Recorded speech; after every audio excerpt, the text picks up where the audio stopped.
প্রিয় শিক্ষার্থী, অনলাইন ক্লাসে আমার শুভেচ্ছা নিও। আশা করি তোমরা ভালো আছো।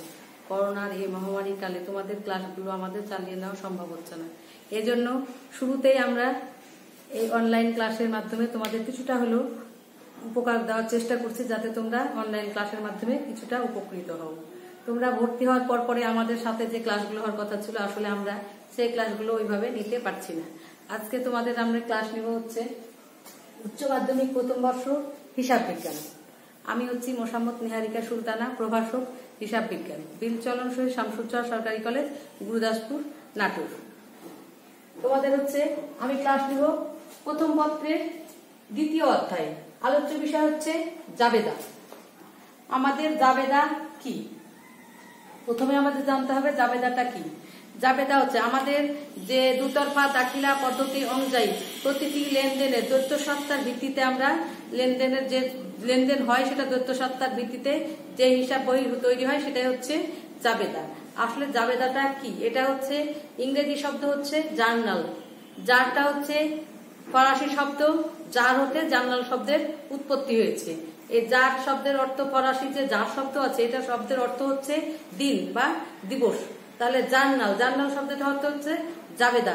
এটা হচ্ছে হিসাব চক্রের দ্বিতীয় ধাপ, প্রথম ধাপ। আমরা এখানে জাবেদা, জাবেদা কাকে বলে? যে কোনো লেনদেন সংগঠিত হওয়ার সাথে সাথে সেখানে হচ্ছে দ্বৈত সত্তা বিরাজ করে, সেটা হচ্ছে ডেবিট এবং ক্রেডিট। এই ডেবিট এবং ক্রেডিট যে হিসাবের বইতে লিপিবদ্ধ করা হয় তাকে আমরা জাবেদা বলবো। এখানে অধ্যাপক এইচ ব্যানার্জি বলেছেন যে প্রাত্যহিক হিসাবের বইতে লেনদেনগুলো লিপিবদ্ধ করা হয় তাকে আমরা জাবেদা বলবো। জাবেদার বৈশিষ্ট্য আমাদের প্রথমে জানতে হবে জাবেদা কি। তোমাদের আমরা হচ্ছে হিসাব বিজ্ঞান অর্থই হচ্ছে আমরা জানি অঙ্ক, কিন্তু আসলে তা না। অঙ্কের সাথে সাথে আমাদের থিওরিটিক্যাল গুলো কিন্তু অবশ্যই জানতে হবে। তোমরা যেহেতু প্রথম বর্ষ, প্রথমে ভর্তি হয়েছো, তোমাদের প্রথমেই কিন্তু থিওরিটিক্যাল ভিত্তি থাকতে হবে। তোমার হিসাব রক্ষণ কি, হিসাব বিজ্ঞান কি, জাবেদা কি, এটা যদি তুমি না জানো, সংজ্ঞায়িত ভাবে না বুঝতে পারো, তাহলে কিন্তু তোমার পক্ষে কোনো অঙ্ক করাই সম্ভব না। তাহলে আমাদের প্রথমে জাবেদা অঙ্ক করব, কিন্তু সেটা করার আগে আমাদের বুঝতে হবে জাবেদা কি, জাবেদা বৈশিষ্ট্য কি, জাবেদার সুবিধা অসুবিধা উদ্দেশ্য, তারপরে আমরা জাবেদা অঙ্কতে যাব। যে কোনো চ্যাপ্টার শুরু করার আগেই আমরা থিওরিটিক্যাল গুলো ভালোভাবে পড়ে নেব, কারণ আমাদের যে অ্যাকাউন্টিং এর অঙ্ক সেটার প্রথম ভিত্তি কিন্তু হচ্ছে থিওরি। আমরা যদি থিওরিটিক্যাল গুলো না বুঝি তাহলে আমাদের পক্ষে অঙ্ক করা কোনোভাবেই সম্ভব না।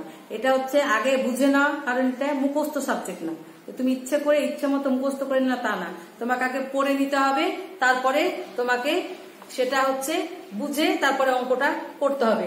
তাহলে আমাদের প্রথমে আজকে আলোচনা করব আমরা জাবেদার বৈশিষ্ট্য। জাবেদার বৈশিষ্ট্য কি কি এখানে দেখো। প্রথমে হচ্ছে জাবেদার প্রাথমিক বই।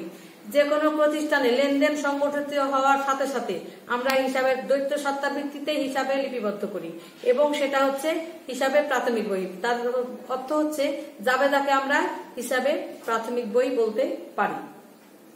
তারপর হচ্ছে জাবেদার দৈনন্দিন বই।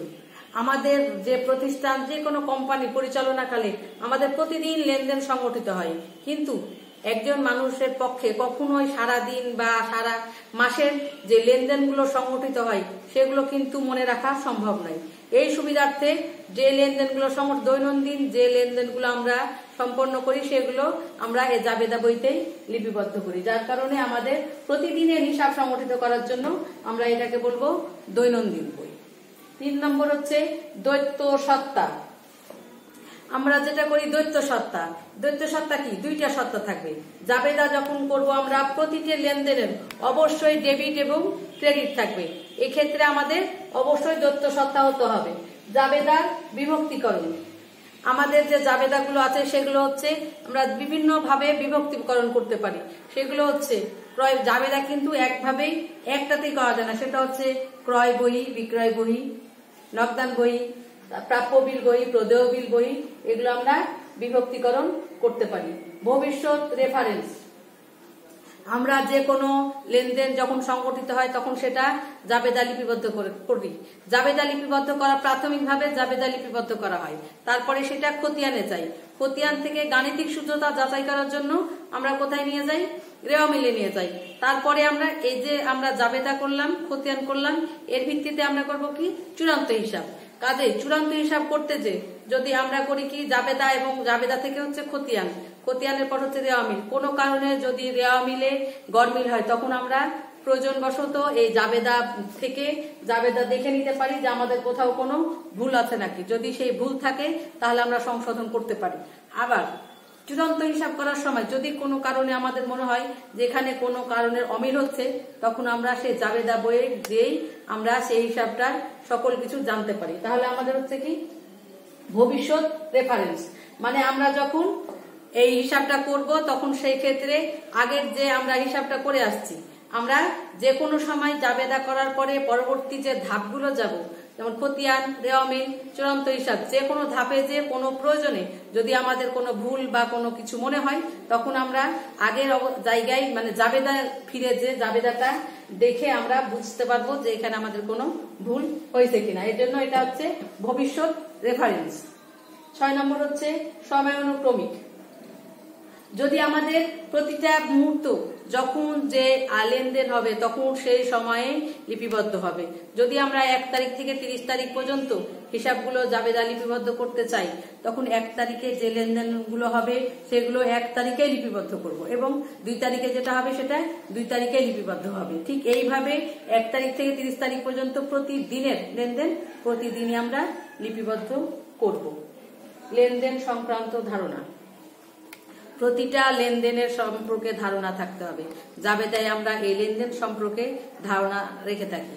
এটা যদি কখনো রেওয়া মিল করতে যে কোনো কারণে আমার জানার প্রয়োজন হয় যে লেনদেনটা কি ছিল, তাহলে আমরা জাবেদায় যে বিস্তারিতভাবে কিন্তু বুঝে নিতে পারি যে হ্যাঁ এখানে জাবেদাতে যে এই ঝামেলাটা ছিল, যার কারণে আমরা রেওয়া মিলে এসে বা খতিয়ানে এসে ঝামেলায় পড়ছি।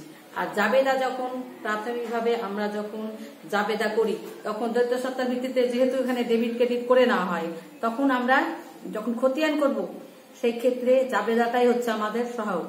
যদি আমরা কোনো কারণে খতিয়ান করতে যাই তখন জাবেদা না করা থাকলে খতিয়ান করতে গেলে কিন্তু প্রাথমিকভাবে আমাদের খুব সমস্যার মধ্যে পড়তে হয়। তাহলে আমাদের হচ্ছে কি যে কোনো লেনদেন সংগঠিত হওয়ার সাথে সাথেই যদি আমরা জাবেদা করে থাকি সেটা যে কোনো মুহূর্তে আমরা সেই হিসাব জাবেদা হিসাব দিয়ে আমরা খতিয়ান করতে পারবো। 8 নম্বর দেখো, 8 নম্বরে হচ্ছে সহকারী হিসাবের বই।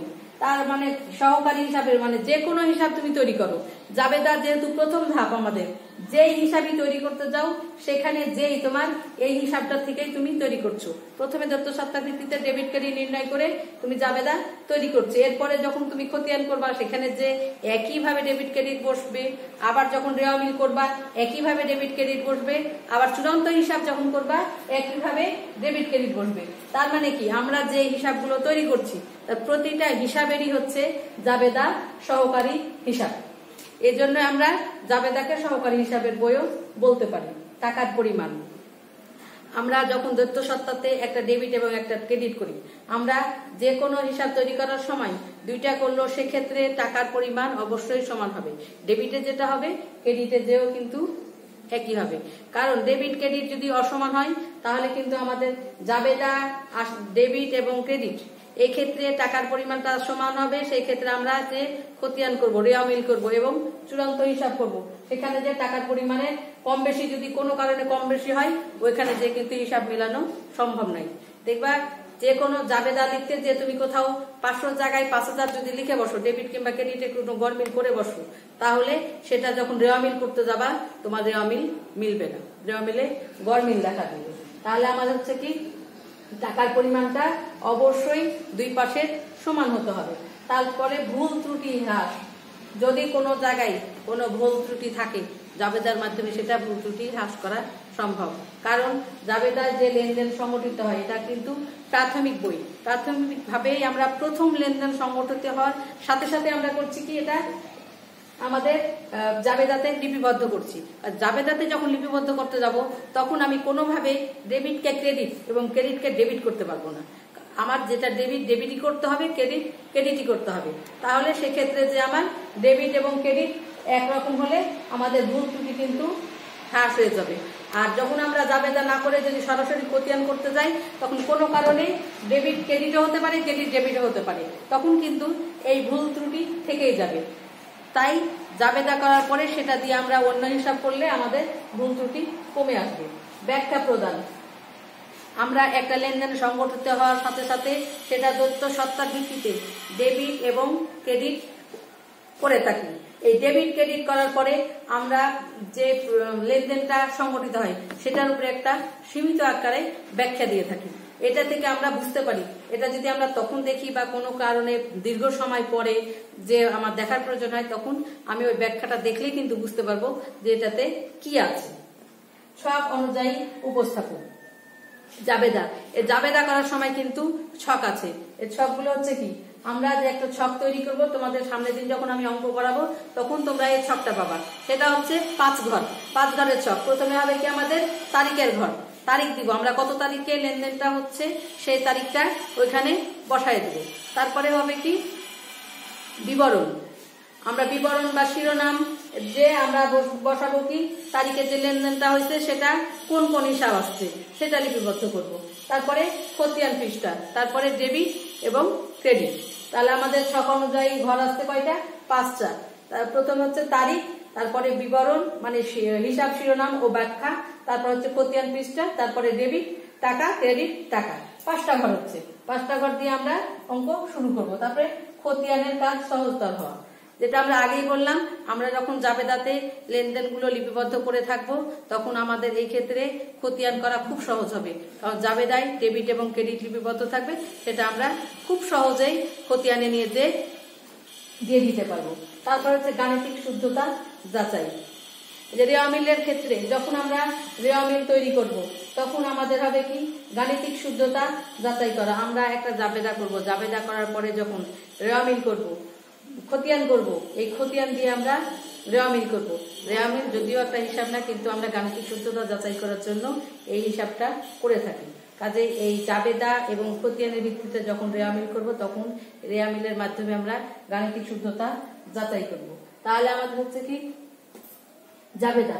এখানে জাবেদার বৈশিষ্ট্য তোমরা পেলে কি, এখানে প্রতিটা ক্ষেত্রে আমাদের কিন্তু জাবেদার বৈশিষ্ট্য দেওয়া আছে। সেখানে আমরা কি কি করলে জাবেদা বুঝতে পারবো। এটা যেহেতু প্রাথমিক বই, আমাদের প্রাথমিক বই, দৈনন্দিন বই, দ্বৈত সত্তা যাই করি না কেন, প্রতিটা ক্ষেত্রে আমাদের জাবেদা করার পরে যে জাবেদাটা করব সেই ক্ষেত্রে জাবেদা করার পরে আমরা খতিয়ানে যাব এবং খতিয়ান করার পরে রেওয়া মিল করবো, তারপরে আমরা চূড়ান্ত হিসাব করব।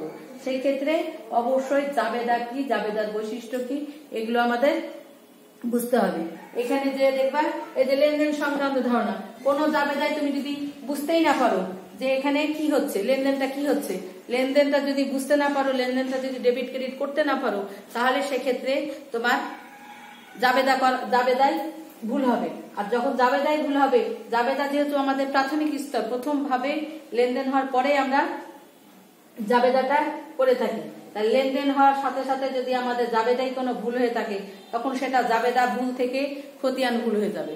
খতিয়ান ভুল হলে খতিয়ানের মাধ্যমে তুমি কিন্তু যে রেওয়া মিলে ভুল করবা, এবং রেওয়া মিল ভুল হলে রেওয়া মিলে গড়মিল দেখা দিবে, তখন তুমি বুঝতে পারবা যে এখানে গড়মিল হচ্ছে, নিশ্চয়ই কোনো এর আগের অঙ্কে কোথাও ভুল করছি। তখন তুমি জাবেদায় দেখবা, এবং জাবেদায় দেখার পরে জাবেদা যদি তোমার মনে হয় যে হ্যাঁ জাবেদায় ভুল আছে, তখন তুমি সেই ভুলটা সহজে খুঁজে পাবা এবং রেওয়া মিলটা ঠিক করতে পারবা। আবার যদি জাবেদা থেকে ভুলের কারণে তোমার শেষ পর্যন্ত চূড়ান্ত হিসাব পর্যন্ত কোনো কারণে ভুলে চলে যায়, তাহলে চূড়ান্ত হিসাবে যেও যদি কোনো জায়গায় মনে হয় যে আমাদের এখানে ভুল হয়েছে, তখন আমরা যে আগের যে জাবেদা করা আছে সেই জাবেদা হিসাবে যে আমরা দ্বৈত সত্তার যে হিসাবটা করে রাখি যে জাবেদা ডেবিট এবং ক্রেডিট হবে, এবং সেটার ভিত্তিতেও আবার একটা সীমিত আকারে ব্যাখ্যা দেওয়া থাকে। এখানে যে তুমি বুঝতেই পারবা যে এটা কেন আমাদের জাবেদা, এখানে ডেবিট কেন হয়েছে, ক্রেডিট কেন হয়েছে, এবং সেখানে কোনো টাকার পরিমাণ কম হয়েছে নাকি, এটা তোমার সেইখান থেকেই বুঝতে পারবা। কাজে তোমাদের যে জাবেদা থেকে আলোচনাগুলো আছে সেটা হচ্ছে প্রাথমিকভাবে আমরা যখন শুরু করব তখন প্রথমে আমরা থিওরিটিক্যাল দিয়ে শুরু করব। আজকে জাবেদার কি জাবেদার বৈশিষ্ট্য, এগুলো নিয়ে আমরা আলোচনা করলাম।